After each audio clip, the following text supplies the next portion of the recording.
This episode of the Sloopcast is brought to you by the Mad Canadian Barbecue Company. The Mad Canadian Barbecue Company Second is week in a row. Ohio. Yes, is an Ohio-based company. We usually say our seasoning will take your barbecue from good to great. With great seasoning such as the S&P Bud, it is a great seasoning. Just a very basic salt and pepper blend goes great on many meats that you may grill. Also, another great one that we did just last weekend, the curry steak. Yeah, we did. We grilled some fantastic steak, brings out the full flavors of it. It is a little bit of Worcestershire, a little bit of olive oil, whole lot of curry steak. Yes. Be sure to check out all of those, including what Jared has shown here, one of his favorite, the coffee and Q. Be sure to check out all the other great seasonings over at the MadCanadianBBQ.com. Be sure to use the promo code SloopCast10 at checkout for 10% off. Mad Canadian Barbecue Company, where they have your butt covered. This episode of the Sloopcast also brought to you by Wolf's Ridge Brewing. Wolf's Ridge Brewing is my favorite brewery in the entire city of Columbus, and we've got a few. And not only have we got a few, we've got a few great ones. But Wolf's Ridge is my favorite in the entire city. They're in my top 2 in the entire state. They have so many amazing seasonal options, but I want to talk real quick about their core lineup. You have the Daybreak, which is a coffee vanilla cream ale. I'm sure it pairs great with the coffee and Q. The Pack IPA, that's a solid, a little bit more resiny IPA, but it still definitely has like that Citra and that Mosaic flavors in it. And then the Heartlandia, which is an easy drinking American style lager. If you are trying to transition someone out of junk beer and into craft beer, the Heartlandia is an amazing step into that world. So all of that and more can be found at wolfsridgebrewing.com. That is wolfsridgebrewing.com.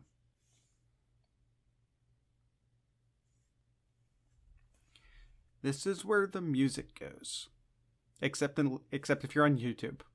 Because eventually we'd like to monetize. Although we're nowhere near meeting those qualifications yet. Tell your friends. Tell your friends to subscribe and listen on YouTube as well. Of course, we're monetizing over at the... We're doing this both on the Buckeye Scoop, but we're also uploading to our own personal YouTube channel, so we're doing both. Make sure to subscribe over at our personal one as well. But if you want to listen to the music, you have to listen to the podcast version of the podcast and not the YouTube version of the podcast.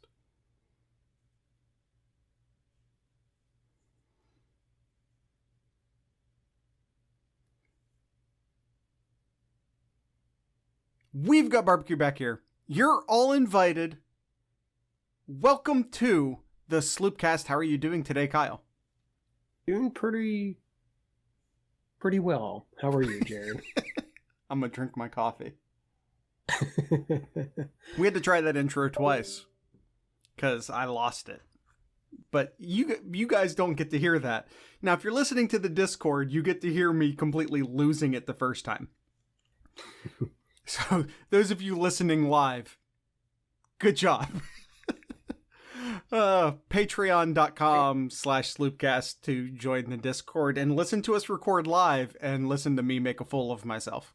All right, Kyle. We have a lot to get to today. We have some basketball recruiting news, some football recruiting updates, and then we got a bunch of Ask Sloopcast questions. So I think we should waste no time. All right. So let's go ahead and get the first one out of the way here. Basketball. When's the last time we talked about basketball? Well, we're not going to spend too much time on here, though, but it's definitely big news here. Out of St. Vincent, St. Mary. I think we've heard that high school before. Yeah, I think they have a good history. I think so. Maliki Branham. Whoa. Malachi. Malachi. That works. Thank you. It's a good one. Got to start us off strong here, Jared. Oh boy, what a Sloopcast moment. One of the top shooting guards in the country, the best prospect in the state of Ohio. He is a 4-star, borderline 5-star recruit out of Akron, Ohio. A huge get when you can get this isn't football. I kind of like to talk about basketball and football recruiting and returns of Ohio State and Kentucky, but just reversed. If Kentucky, from a football standpoint, if Kentucky can convince their top 3 players to stay in state and play football, that's a huge win for them, while it's kind of just understood for Ohio State that the top 3 players, if you want them, are going to come play football at Ohio State. Nope, but this is not necessarily the case with basketball. Here's the thing, like all 3 of Ohio State's commits, all within state here. Yeah. It's 1, 3, and 4. The number 2 is Logan, who's the big center out of Archbishop in Cincinnati. Is he committed elsewhere? Indiana. Yeah. See, and that's typically what happens. The best players in Ohio end up playing for Michigan State, Indiana, Kentucky. I think the best player in Ohio last year went to Pitt, if memory serves, but I don't follow basketball recruiting nearly as closely as I follow football recruiting. This is huge. Ohio State, of the 3 of the top 4 players who are all very good, are staying in-state, going to Ohio State. Like, we've all been, I think, for the most part, very happy with the direction of Ohio State basketball right now. We obviously didn't get a postseason last season, so we don't necessarily know how that would have turned out. I don't think there was a lot of hope that Holtman and crew were going to go past. I don't think there's a lot of hope that they were going to even get out of the first weekend. Like, it would have been pretty great if Ohio State had made it out of the first weekend. Because of what he inherited, because of, the recruiting class just before he got there falling apart, we have had some really low expectations for Holtman, and he's always succeeded in passing that. But now it's sort of to the point where we're now waiting for the program to take that next step. I think this is the type of guy who can take Sweet 16 program and maybe push it into an Elite 8, dare I say, further type program. I'm not saying national title. I'm not going to go that far. But if you're trying to sort of take that next step, and if you're trying to potentially become like the best Big Ten team, if you're trying to at least compete for being the next, best Big Ten team, this is the guy who can sort of, because basketball, it's a lot more about an individual player than football. Malachi, I think, maybe could take Ohio State up that next level. Yep. That's one thing that Ohio State really needs, is that someone who can really be able to shoot those threes, have some sort of make everybody aware that there is a danger for someone shooting the 3. I mean, Ohio State's always had like big guys and really emphasized that, hey, we got a strong big guy, big forward or center that we can really punish you underneath, but really haven't had a good shooting guard in a while. Not like a next level. Correct. Shooting guard, yes. A guy who's nearly a 5-star recruit. Yep, correct. All right, Kyle, let's talk some football recruiting now. The obvious big piece of news is Jordan Hancock. Last week's episode, which we had recorded, I think on Wednesday night, is that correct, Kyle? It doesn't matter. But we recorded that one really far ahead of time. because we were experimenting with the video, and Kyle and I were both busy over the weekend. And the one piece of like news that we had on that show was that Jordan Hancock had decommitted from Clemson. And we told you on that episode that there was a decent chance that by the time that episode was actually released, that he would end up committing to Ohio State. And, you know, he made us sweat it. He waited all the way to Sunday. Like, I think I had posted the episodes before he committed. But by the time the episodes actually came out, we did in fact have a commitment from Jordan Hancock, and pushing Ohio State one step further to a potentially historic recruiting class. Don't count your eggs yet here, because Alabama is catching up in a hurry right now. I was telling you guys, we were talking, it's been a couple, maybe few months ago. Oh, because we do this every year. If you're new to following recruiting, we do this every year.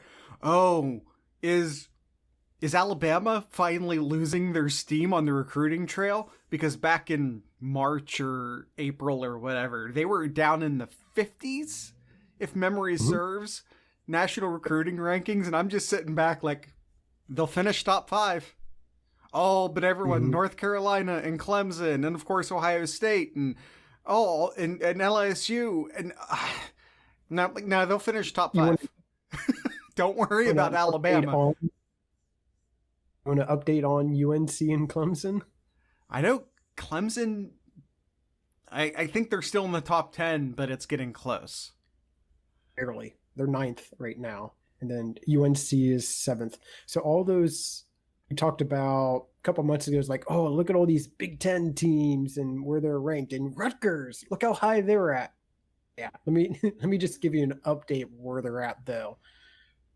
Big Ten wise, Ohio State, number 1, still easily. They are now over the 300-point mark in the 2021 rankings on 24/7 Sports. Michigan is 8th. Scrolling down. 15th is Wisconsin now. Scrolling down. Iowa and Maryland, 17 and 18. The Gophers, Jared's Gophers at 22. Penn State at 25. Wow. I thought maybe I just didn't hear. This is me being completely honest with you, Kyle, because I switched some screens over here on the big monitor. I was like, did I just not hear him say Penn State? I'm like, maybe did he miss Penn State? Did I just not hear him say Penn? They're all the way down in, did you say 25? 25. They have 13 commits right now. They have 6 4-stars and 7 3-stars. And then way down at 30th, still in the top 30, is your Scarlet Knights. You know, and by right, with 21 commits. Yeah, I'm sure, like, by average, that Penn State's probably way ahead of Rutgers, but... And I don't follow Penn State recruiting closely. I really only follow it as it pertains to Ohio State. Maybe this is just going to be a small class for them. I'm not sure.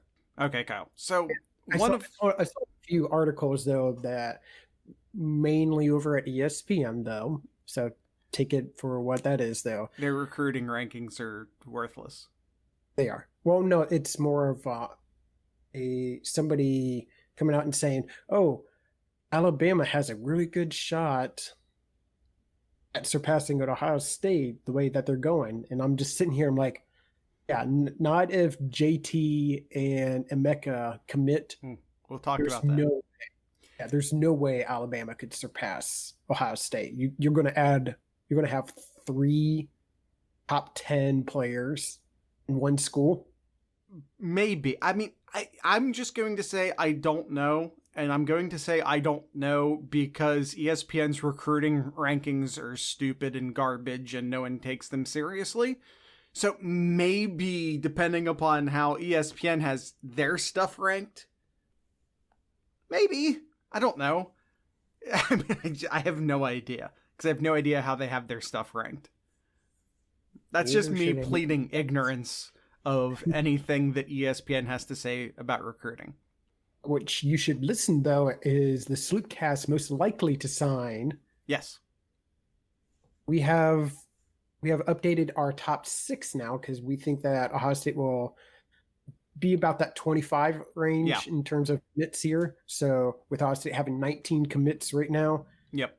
Look at our latest top 6 most likely to sign at Ohio State. I decided to keep it a top 6. I think we were aiming at 24 before, but I'm going to go ahead and I just decided not to take a slot away when Hancock committed. Okay. Well, and I think also, no, I take that back. It's because I hadn't updated the top 6 in a while, and Ohio State had a decommitment, so we just kind of traded a corner for a corner, so that's why we're still the top 6, despite Hancock committing. So we're still targeting 25. Fair enough. All right, I believe, if I'm looking at the top list here, top 2 haven't changed here. We have Emeka and JT, both solid 1 and 2. Well, but JTT is still number 2. But my confidence score on him has dropped. I think Oregon's a real player here. And I mean, he's still number 2. I have a confidence score of 75 next to his name. But he was like at 90. So, you know, you go from like a 90% chance down to a 75% chance. Still way over 50. Yeah. So it's still way more likely than not. But we've still lost some points per me. Since we haven't looked at these in a while, I don't think anything's changed since last I looked at the crystal balls over at 24/7. The latest one coming out in June 10th in favor of Ohio State. So I don't think really anything's changed here. So what's really made you lower your percentage of confidence for him, though? There's just smoke. I mean, that's basically it. It's rumor. JTT doesn't publicize his recruitment a lot. So it's a lot of hearsay, and it's just sort of, it went from, yeah, he's going to Ohio State. He's going to Ohio State. He's going to Ohio State. And now there's just a little bit of, but Oregon. And I would feel better if I knew that Ohio State was going to get him back on campus sometime between now and the first recruiting period. Mm-hmm. And I'm actually not even sure if JTT is dead set on committing during the early recruiting day. But if visits open back up, and that's a big if, then Ohio State's going to be fine. But if he continues to be physically separated from the university and not able to visit, there's going to just sort of be this natural feeling of wanting to stay close to home. Because recruiting is about comfort. And, you know, he's been to Ohio State. So it's not like he's never been to Ohio State, but it's been a while. And like one more trip to Columbus would probably seal this. Mm-hmm. But we just don't know if that's going to happen. But just real quick on Emeka Egbuka, there's also some stuff out there, but I don't believe any of it.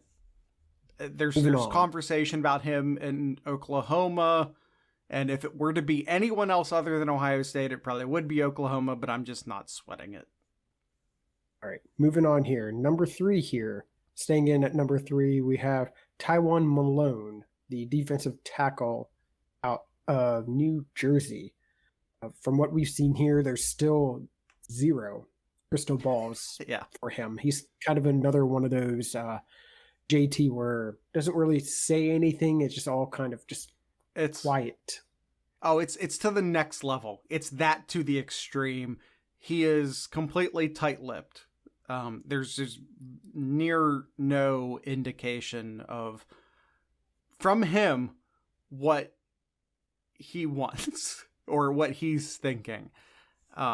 There's Ohio State ties around him, so that makes you feel good. I'm giving Ohio State the edge here, but the confidence score is at like 55%. So take that with what you will. It's more likely than not, but I'm not betting any high amount of money on it, but I feel good about it. Mm-hmm. Okay. All right. Moving on here, moving up a spot from 5 to 4 here is Jagger Barton, the really talented guard out of Kentucky. I believe last we spoke of him. It was a very tough battle between Ohio State and Kentucky here. And when you're looking at the crystal balls, kind of leads that way too. The lead expert, Steve Wiltfong, has Ohio State. Yes. With the confidence of a 1. Yeah. It's Jagger Barton, but that's my fault because I misspelled it in the notes. So I want to correct that, but I also want to let everyone know that it was my fault and not Kyle's fault. Yep. Staring at you, Jared. Yeah. The YouTubers know that. That's a deadly stare. All right. We need to keep going for the audio folk. Yes. So you have him here as a 45% confidence here. Yeah. Why isn't it 51%? Man, those 6 percentage points make a huge difference, don't they? Reserving a bit of it for Alabama, just a tiny little slice. Alabama's involved here. So if you want to say, why is it 45 and not, say, 50? Reserving a little bit for Alabama. If he recently, within the past few weeks, pushed back his recruiting day, his announcement day, he was going to announce, and had he stuck with that announcement day, he was going to Kentucky. That was great news for Ohio State. So Jagger Barton, I think, if we were to do like a pie chart, it would be like 45% Ohio State, like 40% Kentucky, and whatever the remainder is to Alabama. Let me ask you this, Jared, because the one position that Ohio State has really struggled with this recruiting class, if you can even say a struggle, is the offensive line. Yeah. Ohio State has 2 offensive guards here, so if they so happen to get Jagger as a 3rd offensive guard, do you see any of these 3 potentially moving over to tackle, whether it would be Jagger or Ben Chrisman or Donovan Jackson? Could you see any of those potentially moving over to tackle? Chrisman plays tackle in high school. There's conversation about where he'll be at the next level. So is Chrisman very well could be a tackle, yes. Like I said, there's very little to really poke at for this recruiting class, but if you were to, I think the offensive linemen, something you could really. It would hurt to miss on Barton, and Ohio State really needs a true offensive tackle in this class, and we'll get down to that, unfortunately, at the bottom of this list. All right, moving on here then, Jared. Up and down from 4 to 5 here, we have defensive back Derek Davis Jr. out of Pennsylvania. So I think we can probably understand why he dropped here with some of the recruiting movements over the past week and a half here, but just a little bit here about why you in particular, Jared, dropped him. It was, I think, dropping him, was maybe more of a increasing of Barton than it was a dropping of Davis. Does that make sense? That was more me moving Barton up. How much of it, too, is the commitment of Hancock too. Not at all, because Hancock is a dedicated corner and Davis is a dedicated safety. So there are several players in this class who might be corners, might be safeties, might be linebackers. There's a lot of defensive backs in this class who might be this or might be that. Hancock is a corner. Davis is a safety. So I don't. And here's something else. Here's something else though too, and might be going along with what you just said too. Ohio State already has 3 safeties, or they're labeled as safeties in this recruiting class. Right. Jalen Johnston, Jensen Dunn, and Andre Turntine.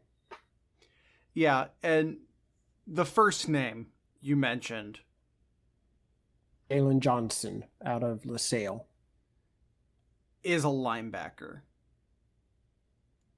I know it says safety. He very well might end up playing safety. And it'll probably end up being like the bullet, hybrid, whatever situation.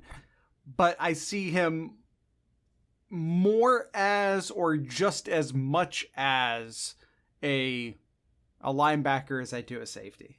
And again, a lot of these defensive backs in this class, I see as defensive backs. You have him here as Derek Davis has a 40% confidence. Yeah, I still favor Penn State here. The crystal balls are out of whack, in my opinion. The crystal balls are completely Penn State. But I don't think it's that certain. Ohio State is absolutely still a player here. Don't let the crystal balls scare you too much. But I do think it's, as Kyle said, it's a 40%. So it's like 40% Ohio State and 60% Penn State. Last one here, you have in our top 6, at number 6, is one of the best offensive tackles, as we were getting to tackles, is Tristan Leigh out of Virginia. He's Leigh. been one that's... Leigh, thank you. Tristan Leigh is one that's so interesting here because when you look at the crystal balls, it's a mix of everywhere. I don't think anybody really knows where he's going to go. Crystal balls are junk on this. Okay. The crystal balls are complete junk on this. He actually did this week release a top 5, which, okay, that doesn't necessarily clear up that situation. So who did he have on his top 5? LSU, Ohio State, Oklahoma, Clemson, Alabama. So just like the 5 best teams in the country. Yeah. From the predictions here, that eliminates Penn State then. No Penn State. I think Clemson's leading in the crystal balls. Is that correct? I believe so from what we saw. Yeah, no. He's not. I'm not going to say no. I'm not going to say absolutely no way. But LSU is the leader here. LSU is the team to beat. Ohio State right now is fighting for second. And I think that they're winning second place. But of course, second place means nothing. And just want to apologize to our YouTubers real quick. We are working on how to do screen recording. And so the video is going to cut in and out. That's just me apologizing. That's reality. And I'm sorry. All right. We're still figuring out how to do the software. I was using OBS before, but my computer just couldn't handle it. If you saw our first video and you saw how choppy it was, that's why. So that's why we're just doing kind of a straight video today.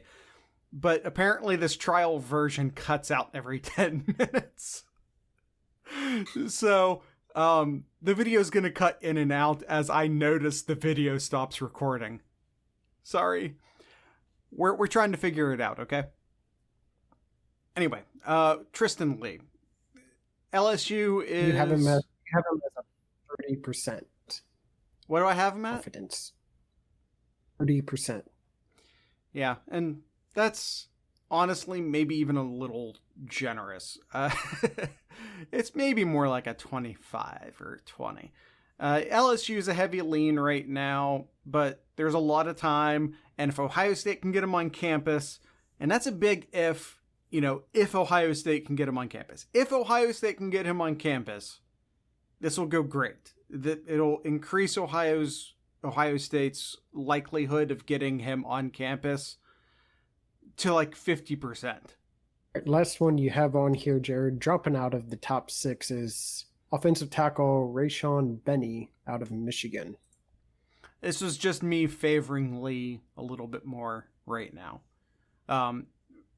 Benny released the top 8.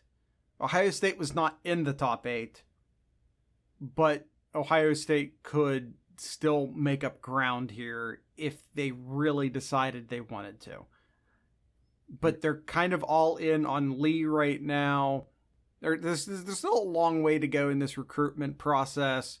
There's still some in-state offensive linemen that I think Ohio State are interested in.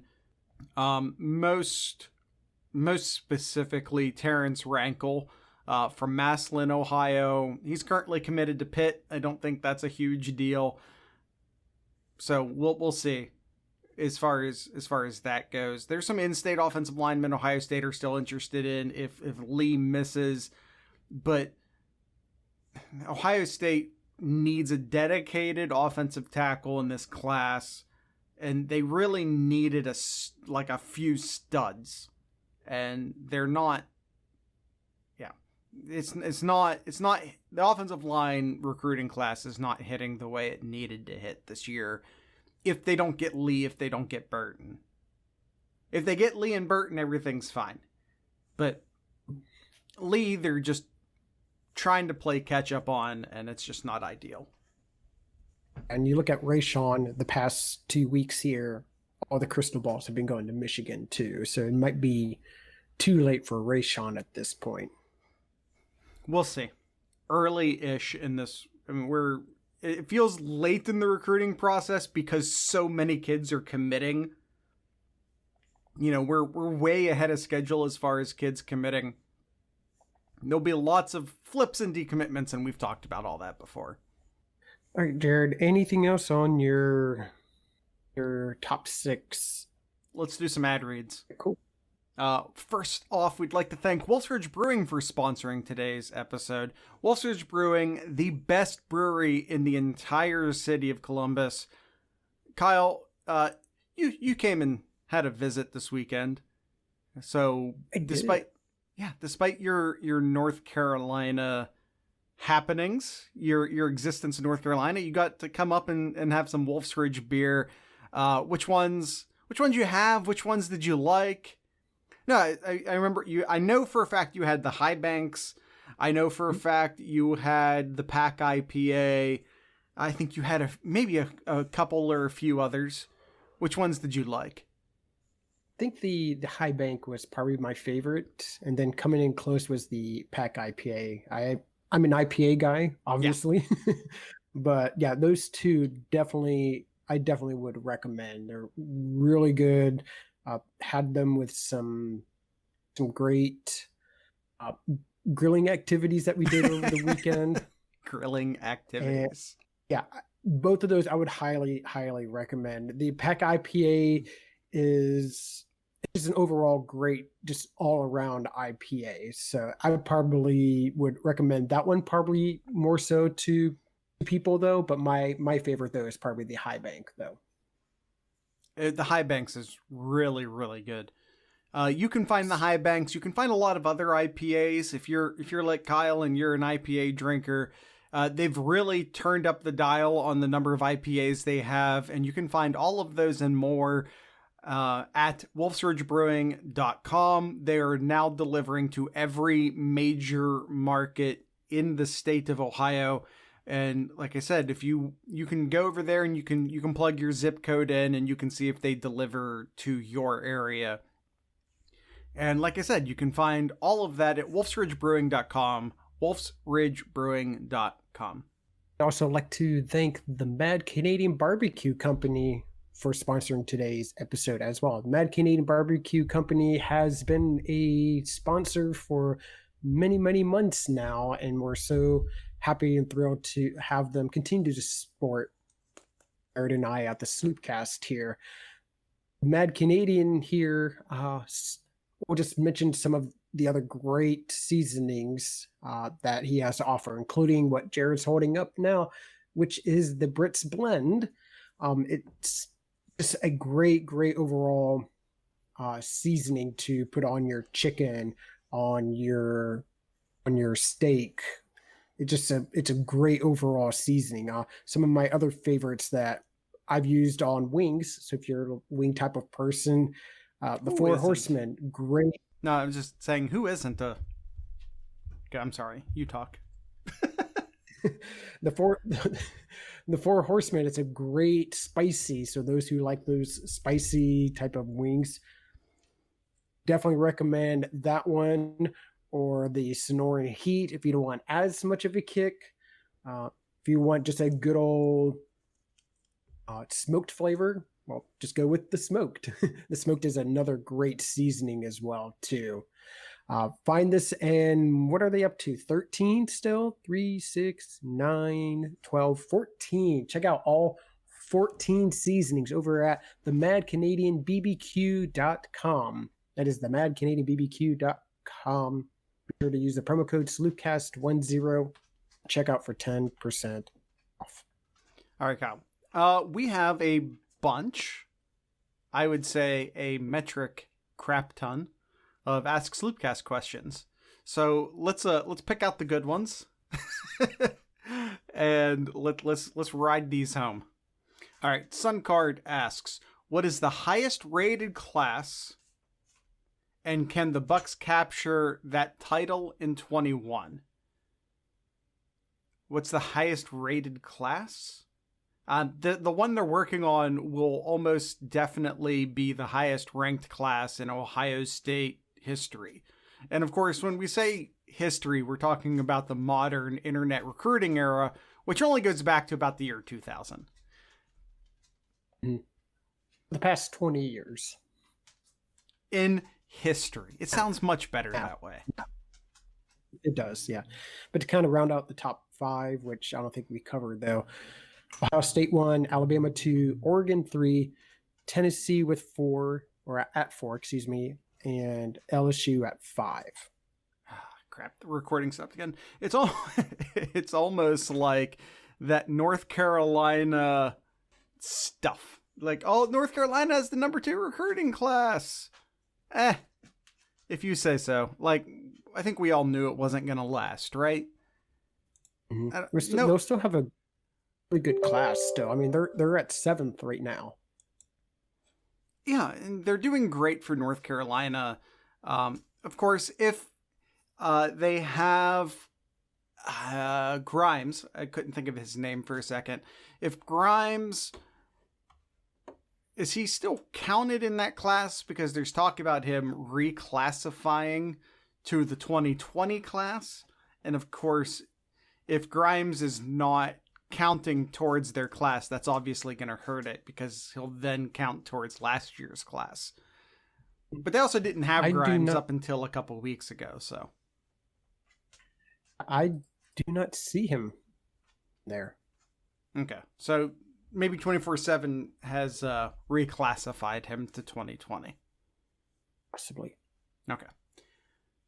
Can the Bucks capture that title in 21? Yes, they're going to capture the national recruiting title for the 2021 class. Absolutely. Yeah, if they nail down getting JT and Emeka, yes, you put that stamp on right then and there. Ohio State gets those 2, which they're still in great position for. Emeka is basically, I feel like that could happen at any time. I feel like his commitment's imminent. That being said, I've felt that way for a month. So, but and like I said, even with some lost momentum with JTT, I still feel great about that. Ohio State still has the best average per recruit Yeah, of anybody too. So exactly. It's not just like they had a bunch of guys commit early. That's why they're so high up. That's not the case. next question here. Who is your most hated ESPN reporter? And also, who is the nation's sports reporter you dislike the most? So who do you That's coming hate from the most Raleigh, by the way. Most from Raleigh. Who do you hate from ESPN, the reporter, and then who do you dislike the most as a national sports reporter? Are we talking currently? Really don't know who's at ESPN anymore because I don't really watch them or listen to them. Yeah. How I feel about that. I mean, Desmond Howard comes to mind. Yeah, He's such a homer. that seems like the obvious one. Yeah, that's why I said it. Outside of live sports coverage, I just don't watch a lot of ESPN anymore.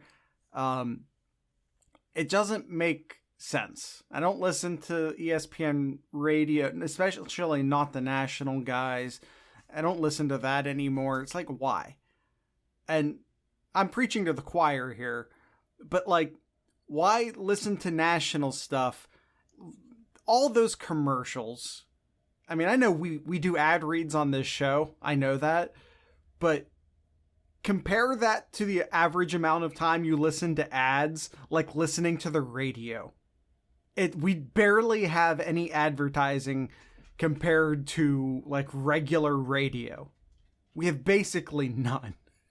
I mean, realistically, we almost have none. Why? And then listen to Greenberg talk about the Jets for 20 minutes? I don't care. Why would I do that? There's so many great podcasts that only talk about the thing that I specifically want to listen to.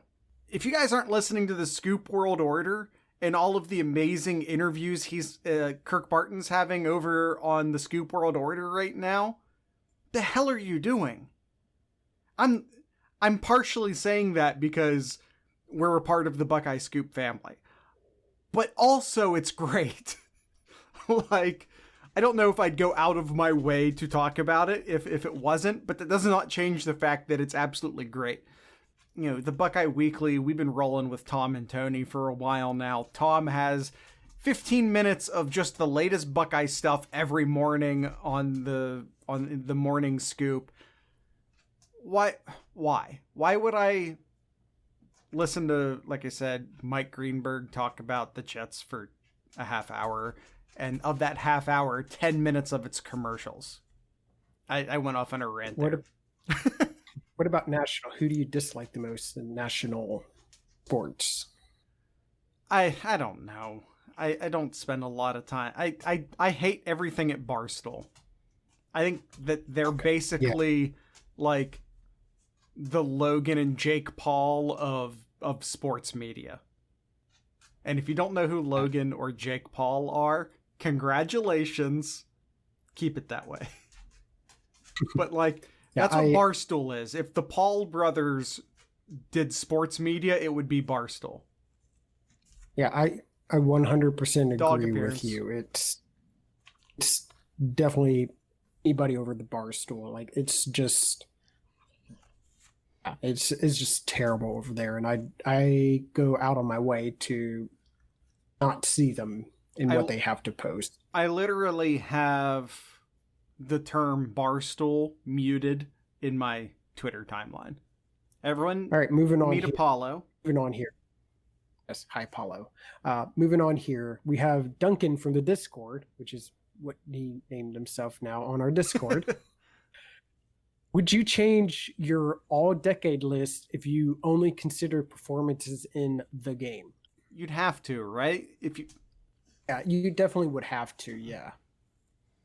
I don't necessarily want to put a ton of thought into exactly how. But it definitely would, you have a smaller sample size. You definitely would, I think it cements Dwayne Haskins because he played in 2 of those games despite only playing 1 season and played a real pivotal role. in his first game, even though he didn't start. So that would solidify Dwayne Haskins if you didn't already have Dwayne Haskins, I think. But yeah, I'm sure it would have to change it. Yep, absolutely. Brawley asks, what is the best cheap bottom dollar beer? Bottom dollar. So we're talking hyper cheap. This is the only beer take Tony Gerdeman and I agree on. It's Miller High Life. It's only a little bit more expensive than Natty, but a lot better. Mm-hmm. So if I had to buy like 36 of something and give it to a bunch of people who don't care about what beer they're drinking, it'd probably be Miller High Life. Next up, if we're going to spend just a little bit more and we're getting into like the pretty good beers, then I'd go Yuengling. I'd probably go with Yuengling, but that might not be a deep bottom dollar beer though. No. When you're talking about bottom dollar beers, you're talking about Miller High Life, Busch, Natty, what's the one that they drink in Pennsylvania? Blue Ribbon? Icy Light. Oh god. Rolling Rock. No, Rolling Rock is more in that next one up with like Yuengling. All right. Well, if Yuengling's in this list, then I go with Yuengling. But that's in the next tier up. You need that bottom one. Yuengling's in like the same class as like Bud Light, Miller Light, like financially. Apollo, what are you doing, buddy? I'd probably go with a Budweiser then. Again, that's in the same you're now you want to go with Busch? I think you okay. Busch. We'll go with Busch then. Okay. That's the popular beer in my county. So moving on. Brawley also asks, do you think if Jackson Carman were completely honest about his recruitment, that he could claim that Dabo/Clemson didn't negatively recruit OSU at all? You know, a lot of this just depends upon how do you classify negative recruiting. It happens everywhere. That just depends on what you were saying, though. How do you define that, or is there like a next level of really going out of your way to negative recruit a particular university or coach? Let me put it to you like this. If Alabama went to J.C. Latham and they said, here is our history, our recent history, our track record of putting offensive tackles into the first round of the NFL draft. And here is Ohio State's track record of doing that. And they stack those up, and Alabama's looks better. Is that negative recruiting? No. I agree with you. That's not negative recruiting. That is a statement of fact. It's not cherry-picked data, because you're an offensive tackle. Here's a track record of offensive tackles going into the NFL. That's not negative recruiting. Now, if you went and you said to, if you said to anyone, doesn't matter, like they were doing to Thad Matta, people were negative recruiting on Thad Matta hard. Is basically talking about his health. There's at least one recruit who was told that Thad Matta was dying. That's negative recruiting in my mind. So I think when you say negative recruiting happens everywhere, I think a lot of that just depends upon how you define negative recruiting. Because if you're just comparing and contrasting, that's not negative recruiting in my mind. Do you think Jackson Carman was completely honest? I think that just depends upon how do you define negative recruiting. All right, Duncan has another question for us, Jared. You thought about opening the Discord for one game day as a teaser to get more people paying in? Might get us closer to Friday episode. I don't know how I would do that. I'm sure it's possible. I'm sure a lot of people do a lot of things with Discord that I'm not aware of. We're actually recording, or not recording, we're doing this communication over Discord for the first time. We've always used Zoom prior to this, but it was just a little bit easier to group, round up, whatever, allow our Discord people to listen in live, doing it through here, just doing it directly through here. So the audio I don't think has been quite as good as Zoom. I think Kyle's cut out a few times. I'm not exactly happy about that. So we'll see how this happens moving forward. We're experimenting with all the video stuff. So we're sort of it's July. It's a good time to experiment with stuff, and that's what we're doing. So we'll see. Austin Formation asks us, Jared, is Atlanta the worst city to drive through? If not, where? Atlanta's bad. I haven't been to Atlanta in a while, but it's bad. Chicago's bad. I've heard horror stories about Boston, but I've not done it personally. Pittsburgh's bad. People in Columbus who have only ever driven for any amount of time in Columbus, and by that I mean like big city, because big city driving's one thing, small town driving's another. Columbus drivers are great. Anyone who says otherwise hasn't driven in Pittsburgh, hasn't driven in Atlanta, Chicago, or Kyle even says all the time how much better the drivers are in Columbus as opposed to the Raleigh-Durham area. Kyle... And I will tell you, like, the infrastructure, at least how roads are laid out in Columbus, is so much better than here in the Triangle area. And what do you always say about Ohio drivers compared to, I think you just generally say Southern drivers? Use their turn signals. We actually use turn signals in Ohio. I think it's that Midwest politeness. Excuse me, sir, I'm coming over. So much for Southern hospitality, right? Don't get me started. Next question here, Jared. What are three scenarios? This is from Suncard. What are three scenarios for the Michigan game that you think are great, acceptable, and absolutely terrible? Acceptable is that you win, even if it's by a even if it's by a point, he said. I'm really not happy with how the Discord is doing audio-wise. I said acceptable. Yes. Great is that we just absolutely smothered them. Yeah. And that Harbaugh still keeps his job. That's a great caveat. Absolutely terrible is just any defeat. I would say absolutely terrible is just if the game doesn't happen, which is a thing we're facing this year as a possibility. I don't think it's I'm almost positive. I'm like 90% positive Ohio State will play Michigan this year.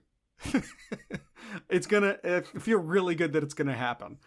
All the other stuff in the world considered, I still feel like it's gonna happen.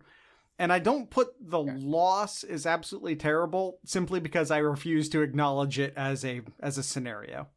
It's not a possibility. I'm taken. I'm going to try to move through these a little bit quicker here. Suncard asks another question: who is most likely to ask one of those questions with the answer at the end, and why is it Austin Formation? That's just a dig at Austin. That's all that is. And then Austin Formation asks, what even is a Sun card? I think it has to do with tarot. Sun card's into that mystic stuff. I hope that's the correct word. Is mystic okay, Sun card? We'll see. Find out. Austin Formation asks, what is the longest road trip you've ever taken? Took the family... I was the family. I know dad and siblings road tripped to Orlando, so that's probably the longest road trip. take you a little bit longer. I had my family, this was back in 2000, went all the way from Northwest Ohio, driving through Tampa, all the way down to the Keys. Yeah, that doesn't sound great. That was my longest road trip. Now, no, I have someone I work with does off-road racing, and he takes his Jeep, off-road Jeep, goes all the way over to Arizona once a year. So he does that kind of trip every year. That sounds terrible. Yes. All right, moving on here. Suncard asks, does the state you live in help predict the places you will vacation? For example, East Coast people love Miami and Puerto Rico. Do Midwest people maybe go to Texas? I'll tell you one thing. Ohioans want to go the coast. Ohioans like Myrtle Beach. Probably, yeah. Ohioans love going to Myrtle Beach. That's a statement of fact. So, yes. Here in North Carolina, it's want to go to the beach or do you want to go to the mountains? So have those two options here. Got the Smokies and Blue Ridge Mountains, or you can go to the beach, which there's a number of beach places, whether you go to the Outer Banks or Wilmington or any of the other beaches in between there. Last question from, well, not last question, but the next one from Suncard. Would you rather be a season ticket holder or have the best tailgate? I think tailgate. I am a creature of comfort. I don't like big crowds. I've seen some tailgates where people have a bunch of TVs up. Because I want to be able to watch a bunch of games. I think I'd go tailgate. I want to have a bunch of TVs up with a bunch of games on. I kind of like that. As much as enjoyable it is to be an Ohio State game in the Horseshoe at Ohio Stadium, just being able to watch and see different games going on too, it's kind of relaxing too. So you kind of in the loop of everything going on. I'm a guy that I love to multitask. It's both a good and a bad thing, but being able to my main focus on Ohio State, but being able to see stuff that's going on, all the games going on too, something that I enjoy doing. Brawley asks, what is a hobby that Jared and Kyle have that isn't beer or live music? Video games? I don't know if we agree too much on live music. No, Kyle doesn't do live music much, but definitely beer, definitely football. Yes. Video games. It's not a thing we necessarily talk about a ton on this channel, but we both like our video games. What other hobbies? If anybody's listened to us for extended period of time, everybody knows that Jared and I are geeks, I guess. Yeah. IT. Yeah. Just computer stuff. I don't just make a podcast. I listen to a lot of podcasts. If you're ever looking for podcast recommendations, hit me up. I listen to a lot of podcasts. I listen to a lot of books. Reader in quotation marks, because it's almost always, audible instead of an actual listener. Book. What's that? Listener. Yeah. I'm kind of getting into Twitch a little bit. Just into that and watching that. Just there's a wide variety of things. It doesn't have to necessarily be video games. You can listen to people talk and all that too. So yeah, it's Twitch is more than video games. It's probably its biggest thing, especially in terms of popularity. But Twitch is a lot more than video games. All right, next one here we have, who's most likely to win a Discord beer pong tournament, and why is it not Austin Formation? It's Kyle. He's just good at all of those things. That's actually pretty annoying. Kyle could have never played a thing in his life, and then by the third or fourth game, he's really good at it, and it pisses me off. It doesn't really. It doesn't really piss me off. except when I'm the one losing. Now, if we're on the same team, great. All right. Another question. What do you think will be the rotation for the secondary, and what guys will play? Oh, so we gotta have a football question, Jared. Thank God. A football question. Yes. Oh, hold on. Let me just enjoy this for a second. Rotation. It's Shaun Wade. And then I think Seven Banks gets the majority of the snaps on the outside. But without spring football, it's really hard to say. That's going to be a great position battle to watch. But I'm going to go Seven Banks. Wade is on there almost all the time. Yeah. Should be on there all the time. I mean, we'll see as far as trying to keep him fresh and all of that. We have on Twitter, we have at ZSpike68. Eric asks us, so assuming that we have fall football, little to no fans in the stands, are you guys pro fake crowd noise, traditionalists preferring the natural sounds of a practice/scrimmage setting? That's a great question. I've seen people doing fake crowd noise, and some do it well. Some do it really well, and some are just terrible. Yeah, I think it's almost more of it needs to be subtle. I've seen fake crowd noise done well, and I've seen it done, or I guess heard it done poorly.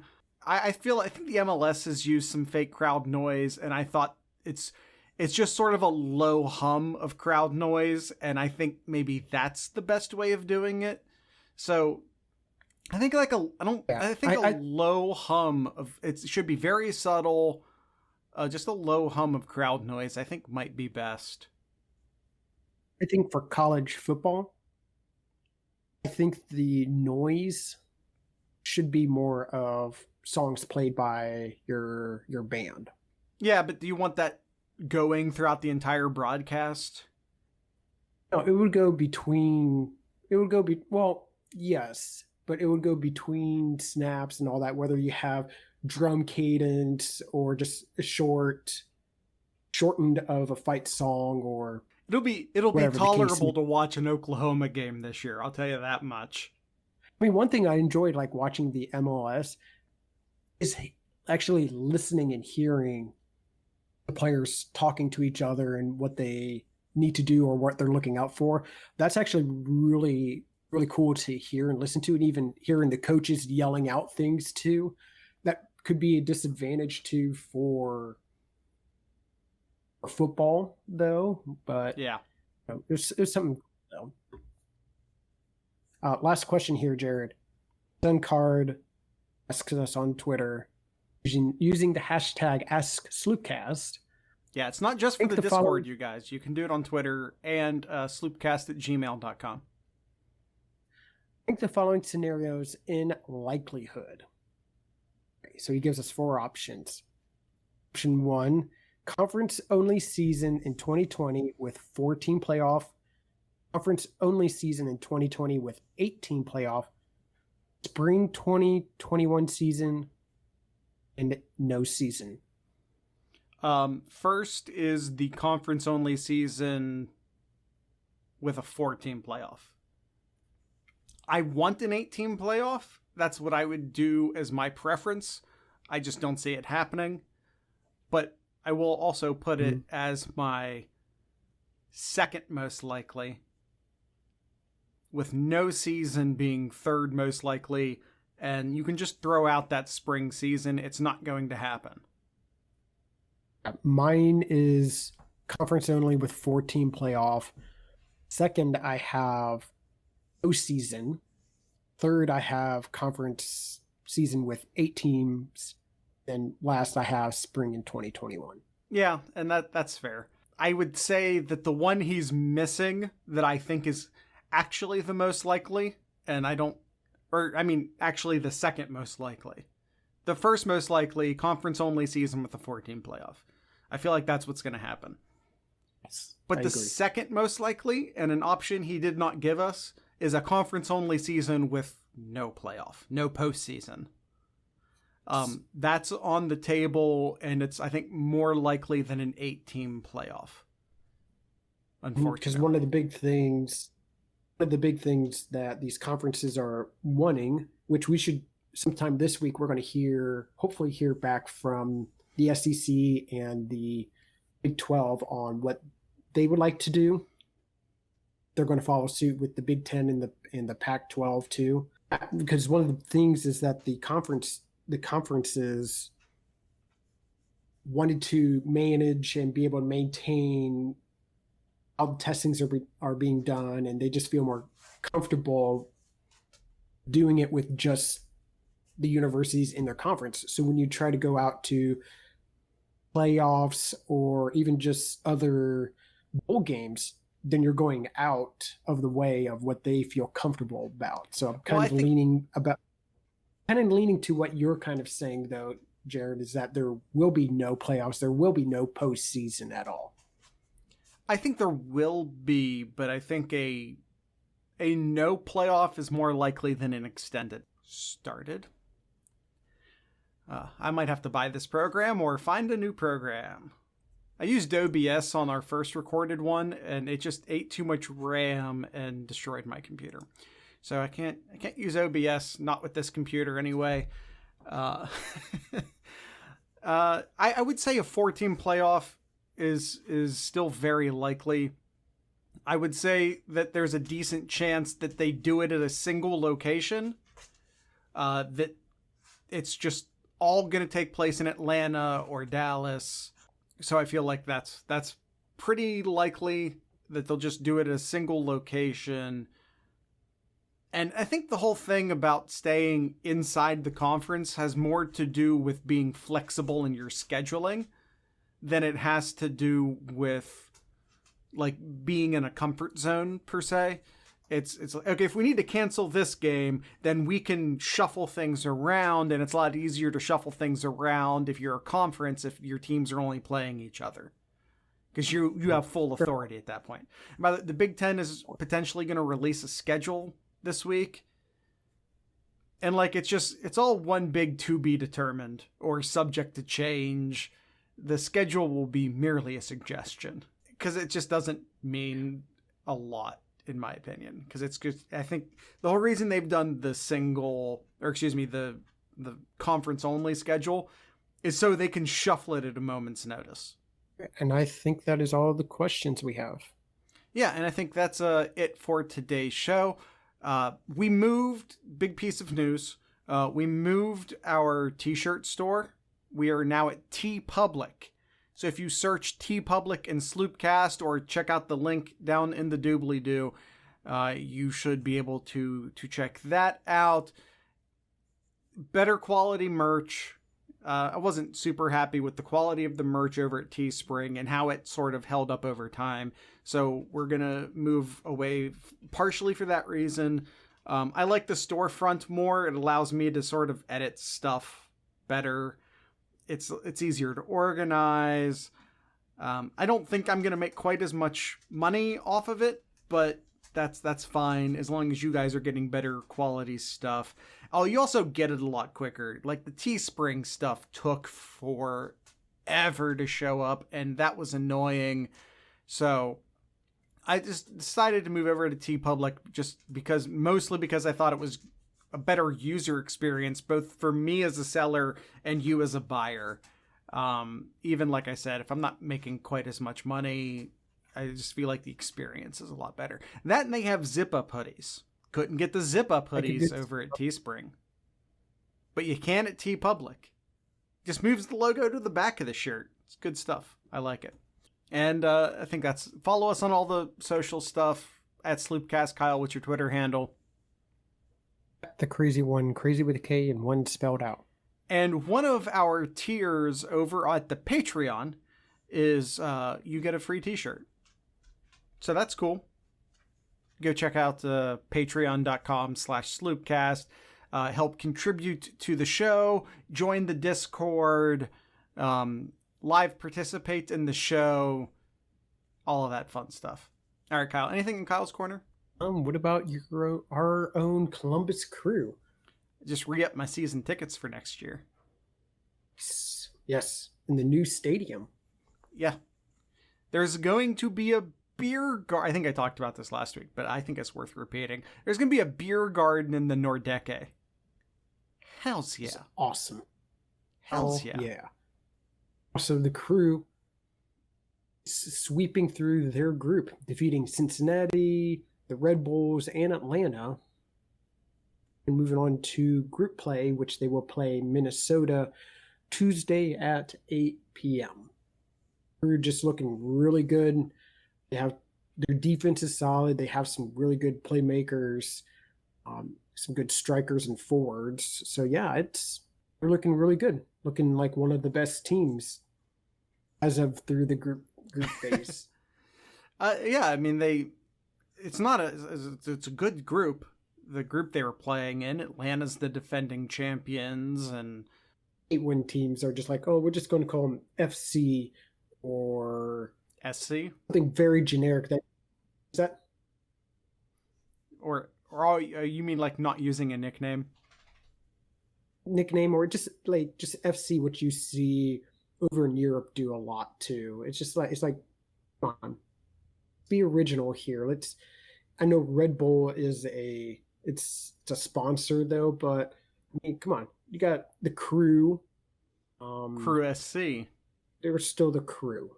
To me, they're still the Crew. They added the SC. I hope that gets changed. That is all. All right. That brings us to the super end of the show. Is that a thing? I don't know. Austin asked us that we played some Cordial Sins at the end of the show. So there's another Patreon/Discord benefit. Pick the ending music. Assuming it's an Ohio artist, I'll do it. So we're going to play some Cordial Sins at the end of the show. Make sure to check the show notes for the song title.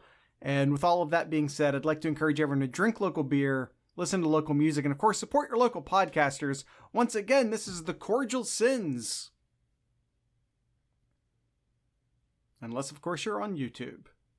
In which case, you don't get music. Sorry, YouTube. Don't blame me. Blame YouTube. And their super duper strict crap. Copyright law is the worst type of law. Just saying. Mm-hmm. No one likes it. The artists don't want it. The music labels don't want it. But they have to do it because copyright law is stupid. Stupid, stupid copyright law.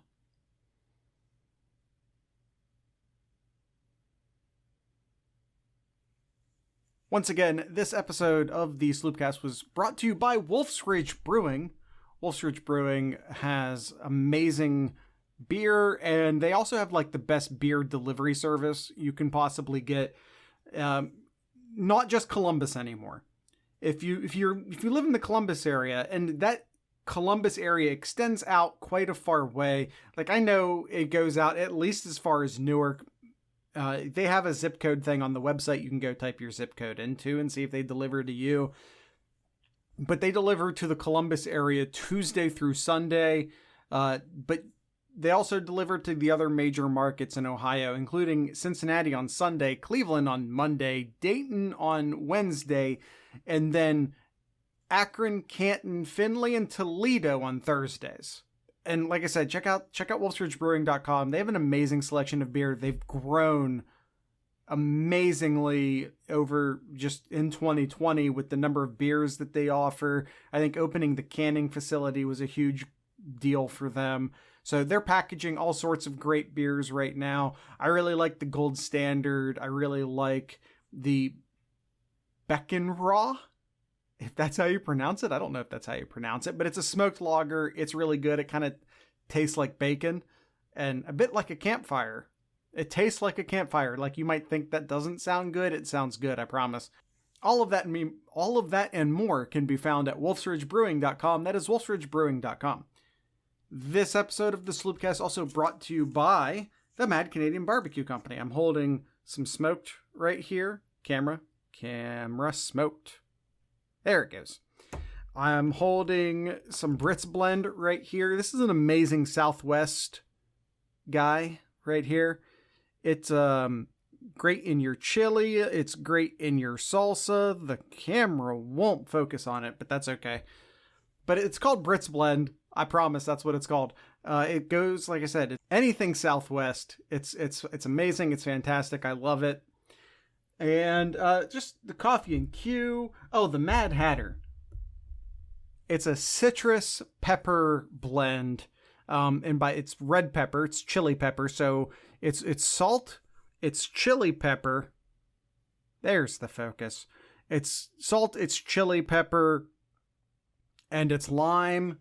So you get that like chili lime flavor that I know a lot of people like, but it's also salty. I love I put it mostly on chicken, especially if you have you do one of those lazy dinners where you have the frozen like breaded chicken things. I stick in the air fryer real quick, put it in the air fryer for about 9 minutes, let it get de-thawed mostly, flip them over, and then just coat those bastards in some Mad Hatter.